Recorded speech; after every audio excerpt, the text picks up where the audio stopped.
अपने 100 साल पूरे होने के मौके पर राष्ट्रीय स्वयंसेवक संघ, जो अब तक देश भर में हिंदुओं की रक्षा के लिए काम करता था, जो अब तक देश भर में सनातन की रक्षा के लिए और राष्ट्र की रक्षा के लिए तत्पर रहता था, अब दुनिया भर में हिंदुओं की रक्षा का संकल्प लेने जा रहा है। ये बड़ी बैठक के बाद फैसला लिया जाएगा और इस बैठक में यह तय किया जाएगा कि बांग्लादेश, कनाडा और दुनिया भर के अलग अलग मुल्कों में भारतीयों और हिंदुओं के साथ होने वाली बर्बरता के खिलाफ अब संघ मुहिम उठाएगा। पूरी कहानी क्या है, कौन सी ये बड़ी बैठक होने वाली है और इस बैठक का एजेंडा क्या होगा, हर एक बात पता चलेगी। नमस्कार, एबीसी हिंदी न्यूज देख रहे हैं आप। मैं हूं आर मोहन तिवारी। राष्ट्रीय स्वयंसेवक संघ हिंदुओं की रक्षा करने वाला एक ऐसा संगठन जो दुनिया भर में हमेशा तत्पर रहता है, चाहे बाढ़ हो, चाहे सुनामी हो, चाहे कोई आतंकवादी हमला हो या युद्ध का मैदान हो, जंग का मैदान हो। राष्ट्रीय स्वयंसेवक संघ ने अपनी सेवाएं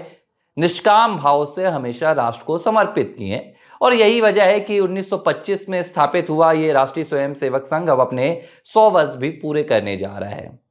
2025 चल रहा है और इस साल राष्ट्रीय स्वयंसेवक संघ की 100वीं शताब्दी भी होगी। अब इस मौके पर राष्ट्रीय स्वयंसेवक संघ एक बड़ी बैठक आयोजित करने जा रहा है। इस बैठक को राष्ट्रीय स्वयंसेवक संघ की प्रतिनिधि सभा कहा जाता है, जो संघ की सबसे बड़ी बैठक होती है और इसी बैठक में तय किया जाता है कि हमारे आने वाले सालों के एजेंडे क्या होंगे, हमें आने वाले सालों में किस तरह काम करना है, हिंदुत्व की रक्षा के लिए हो, राष्ट्र की रक्षा के लिए हो, सनातन की बढ़ाने के लिए हो, तमाम चीजें इस पर तय होती हैं। और इस बार ये बैठक कर्नाटक के बेंगलुरु में होने जा रही है 21 मार्च से 23 मार्च। और इस बार जो बैठक में तय किया जाने वाला है वो मुद्दा एक ऐसा संवेदनशील मुद्दा है जिसे लेकर दुनिया भर में बात होती रहती है। ये मुद्दा है दूसरे मुल्कों में हिंदुओं पर होने वाले अत्याचार की, जिसमें मुख्य तौर पर बांग्लादेश शामिल है। साल 2024 में अगस्त के महीने में जब बांग्लादेश से शेख हसीना की सत्ता को वहां से अलग किया गया, तख्त पलट हुआ, उसके बाद से ही पूरे बांग्लादेश में हिंदुओं के ऊपर अत्याचार की तमाम खबरें सामने आई, तस्वीरें सामने आई। यहाँ तक कि बांग्लादेश में हिंदुओं ने बाकायदा इसके लिए मार्च भी निकाले, आंदोलन भी किए, लेकिन बहुत हद तक तो यहाँ पर सुधार आया, लेकिन अभी भी पूरी तरह से हिंदुओं की जो सुरक्षा है वो तय नहीं हो पाई है। इसे लेकर राष्ट्रीय स्वयंसेवक संघ चिंतित है। संघ को ये चिंता सता रही है कि भारत में तो भारतीय जनता पार्टी के नेतृत्व वाली सरकार है और वो हिंदुओं की रक्षा के लिए सशक्त है, हिंदुओं की रक्षा के लिए तत्पर है, लेकिन जो दूसरे मुल्क हैं जहां भाजपा की सरकार नहीं है, जाहिर सी बात है कि दूसरे मुल्कों में देश की सरकार नहीं होती है, लेकिन वहां पर भी हिंदुओं की रक्षा के लिए कदम उठाए जाएं।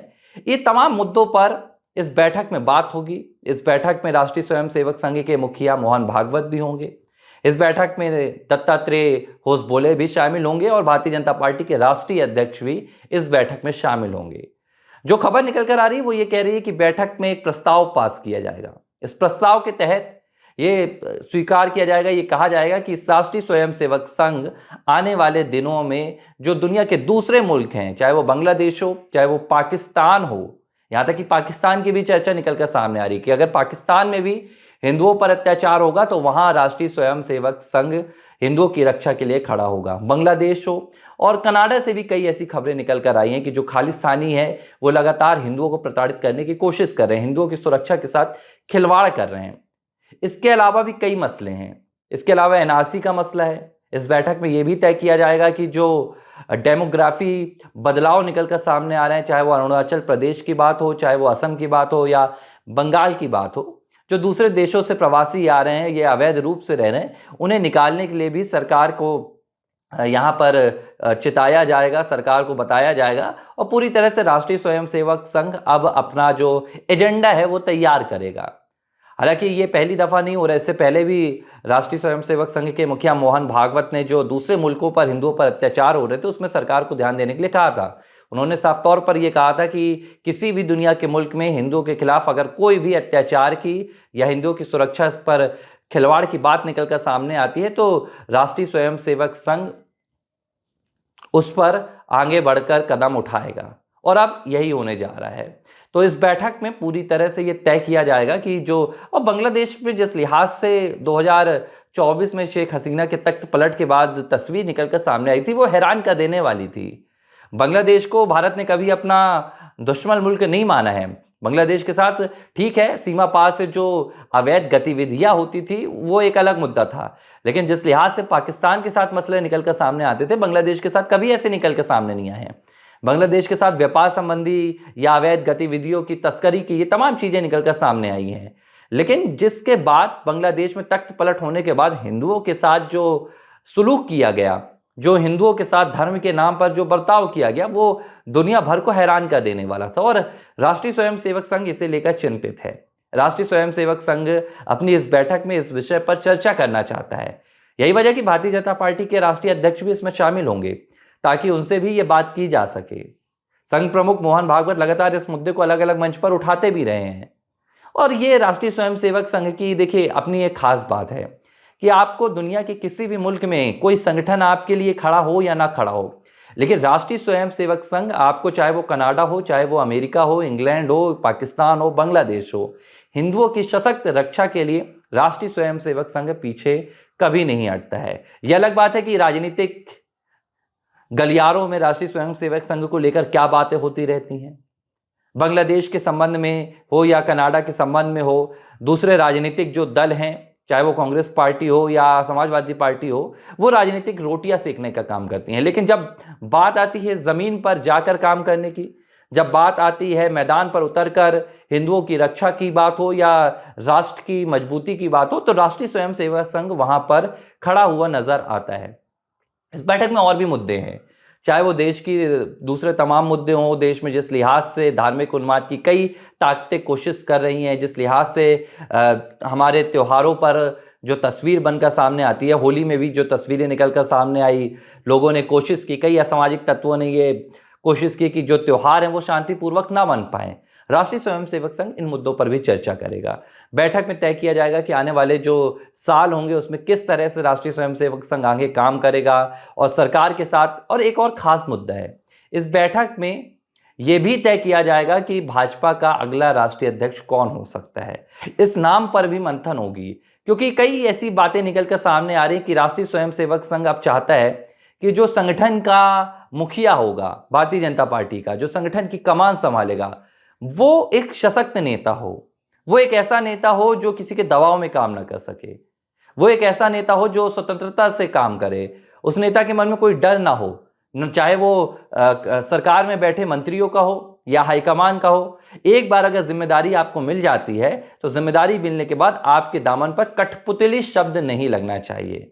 बातें तो ये भी निकल कर आ रही हैं कि अभी भारतीय जनता पार्टी इसीलिए मंथन पर लगी हुई है, अब तक चेहरे पर मुहर नहीं लगा पाई है क्योंकि संघ को वो चेहरा अभी तक नहीं मिल पाया है। और नाम तो कई निकल कर सामने आ रहे हैं, चाहे वो शिवराज सिंह चौहान की नाम हो, उनके नाम पर संघ को काफ़ी भरोसा है, संघ के करीबी रहे हैं, विश्वास पात्र रहे हैं। देवेंद्र फडणवीस का नाम भी चल रहा है, जो संघ की फहरिस्त है, मैं उसकी बात कर रहा हूँ। जो संघ के गलियारों में जो नाम निकल कर सामने आ रहे हैं उनमें देवेंद्र फडणवीस का नाम है, उसमें मध्य प्रदेश के पूर्व मुख्यमंत्री और वर्तमान में कृषि मंत्री शिवराज सिंह चौहान का नाम शामिल है, इनमें धर्मेंद्र प्रधान का नाम भी शामिल है, भूपेंद्र सिंह का नाम भी शामिल है। हालांकि अब कहानी जो कहीं ना कहीं बिगड़ रही है वो सरकार के साथ, भारतीय जनता पार्टी के हाईकमान के साथ अभी सहमति नहीं बन पा रही है। जाहिर सी बात है कि जो संगठन का मुखिया होगा, जो भी भाजपा का नया राष्ट्रीय अध्यक्ष होगा, उसका तालमेल प्रधानमंत्री नरेंद्र मोदी, गृह मंत्री अमित शाह के साथ भी अच्छा होना चाहिए। लेकिन जब बात शिवराज सिंह चौहान की आती है तो शिवराज सिंह चौहान भी उसी दर्जे के नेता हैं। लेकिन अब तक भाजपा के जो 2014 से राष्ट्रीय अध्यक्ष रहे हैं अमित शाह थे, अमित शाह का तालमेल प्रधानमंत्री नरेंद्र मोदी के साथ खैर किसी से छिपा ही नहीं है।